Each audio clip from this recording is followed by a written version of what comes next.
After about a solid day of checking over my work and basically double checking over everything, making sure that all of the details were proper and that the bike ran absolutely as it was supposed to. It had grown pretty late, so I eventually found myself a nice night's sleep, in the way that I had started to become accustomed to as I had spent a lot of time on this bike. Passed out on a mat on the floor, surrounded by tools and equipment in every direction. And I zonked out, eventually being woken up by the loud sound of the steel sliding door of the factory opening up. The light shining down on me from outside, and a stiff breeze entering with some sand. "Hey, Hermit, are you in here?" I heard a female voice announce. A familiar one. It was, of course, Emily. As the time had passed, she had started coming by for somewhat regular visits, mostly to drop off small amounts of money. Well, I say small, but small in comparison. It was much more than I usually made at Al's Auto. Even taking the XPC as part of my cut for that drop, I still made a fairly decent amount of money. And it's a good thing, too. I needed it for all the work I had to do. I was surprised at how much I got, even adding in the XPC to my portion of the haul. So, Emily was most likely here to drop off the next payment. At this point, I guess it would most likely be the last. The last time she was by, she told me that they were almost through the guns, and Al had shut down shop for a short time, as he knew I'd be busy, and he wasn't hurting for money himself. Rubbing my eyes and beginning to pick myself up off the mat, I saw Emily approaching. For a moment, I actually second-guessed it, as her attire had changed since the last time I saw her. She had apparently collected herself enough material from the armor and things from that drop to fashion herself a new set of clothing. Still a skin-tight outfit, just like before.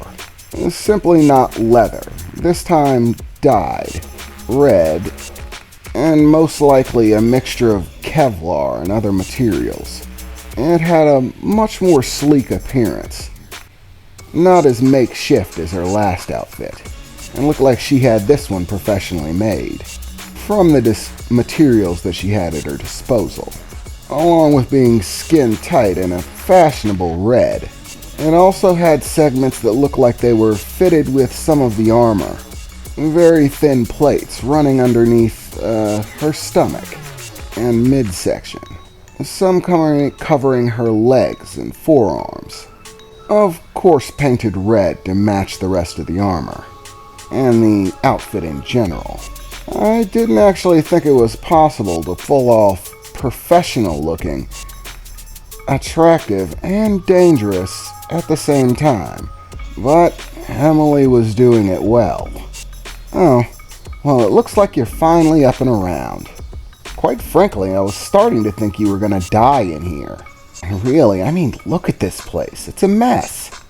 And there you are, passed out on the floor, surrounded by tools and equipment. A total gearhead.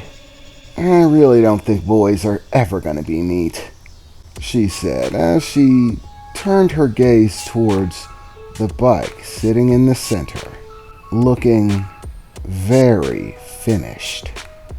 Whoa. Is that it? That looks badass. I mean, I was expecting it to look good, but damn, Jax. That is both awesome and terrifying. Like an XPC learned to shapeshift. I kind of feel like it's going to kill me just looking at it, Emily said, making her way past me in a quick shuffle, stepping over what tools she could. She obviously knocked a few over, and she made her way over to the bike, looking it up and down. "Did you manage to fit all the weapons in there?" I mean, all of them that you got from the XPC? No, not actually. Honestly, I haven't incorporated any of the weapons.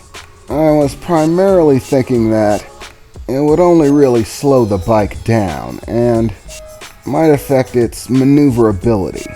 I was thinking that I could have attachments, segments that can come on and off the bike, but primarily I want it to be built for speed, and any weaponry that I use, I think I should use.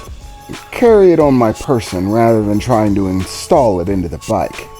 The parts, equipment, and things like that from the weaponry, I might be able to use to fashion some more lightweight weapons. Things that'll be useful in a pinch. But once again, I'm not a weapons designer. It's not something that I really have a talent for. I'm an engine jockey, and I'm probably always going to be an engine jockey. Weapons design just isn't in my list of capabilities. That's one of the things I'm probably going to have to pick up before I enter the Black Label races this year. Emily stood up for a moment. From looking at the motorcycle to turn to me, she had a fairly serious expression on her face. So, you're really thinking about doing that? I mean, I know you've always talked about it, but you do know that race is a death march, right?